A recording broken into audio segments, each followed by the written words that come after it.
Shalom, kita bertemu sekali lagi dalam renungan harian kita 22 Julai 2022. Apakah yang harus kuperbuat? Maka kataku, Tuhan, apakah yang harus kuperbuat?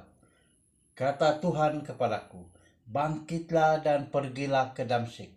Di sana akan diberitahukan kepadamu segala sesuatu yang ditugaskan kepadamu. Kisah Para Rasul 22 ayat 10.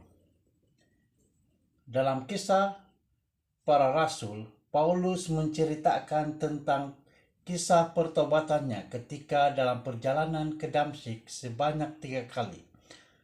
Dalam Kisah pasal 9 ayat 3 hingga 9, pasal 22 ayat 1 hingga 11, pasal 26, 12 hingga 18. Ini bukan sahaja menekankan titik perubahan yang amat penting dalam kehidupan Paulus, tetapi juga menunjukkan bagaimana dia menggunakan kisah ini pada masa dan tempat yang berbeza untuk menerangkan pekerjaan Tuhan dalam hidupnya.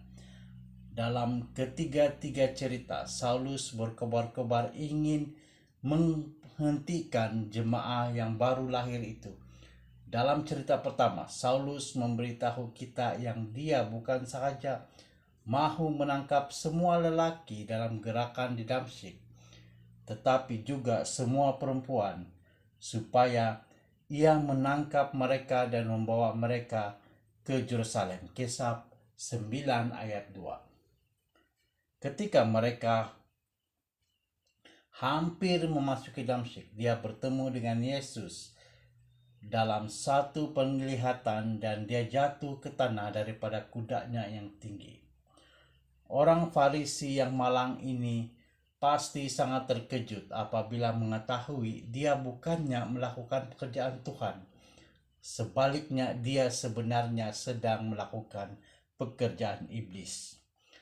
Dalam menganiaya para pengikut Yesus, dia sendiri sebenarnya sedang memukul Tuhan.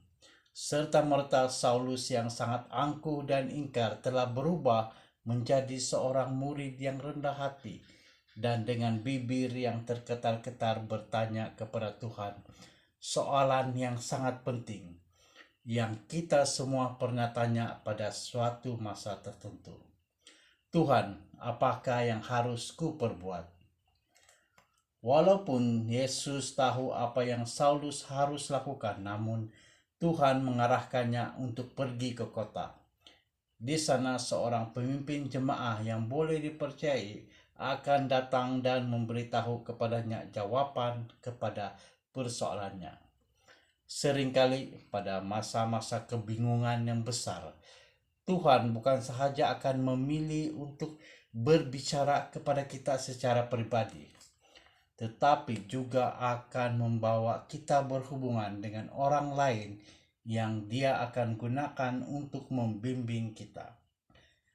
Kita harus bersikap terbuka kepada semua saluran yang digunakan oleh Tuhan untuk berkomunikasi dengan kita, jika kita mahu berjalan dengan selamat dalam perjalanan hidup yang dipilih oleh Tuhan untuk kita. Mari berdoa. Tuhan Allah kami yang begitu kasih akan kami. Kami mengucap syukur dan terima kasih kepada Tuhan, karena atas pimpinan Tuhan kami dapat mendengar lagi renungan pada hari ini. Melalui kisah Saulus yang telah berjumpa dengan Yesus dan melihat penglihatan dan berubah menjadi Paulus, biarlah pelajaran ini juga memberi kami manfaat yang begitu penting dalam hidup kerohanian kami. Terima kasih Tuhan, dalam nama Yesus, Tuhan dan Juru Selamat kami berdoa. Amin.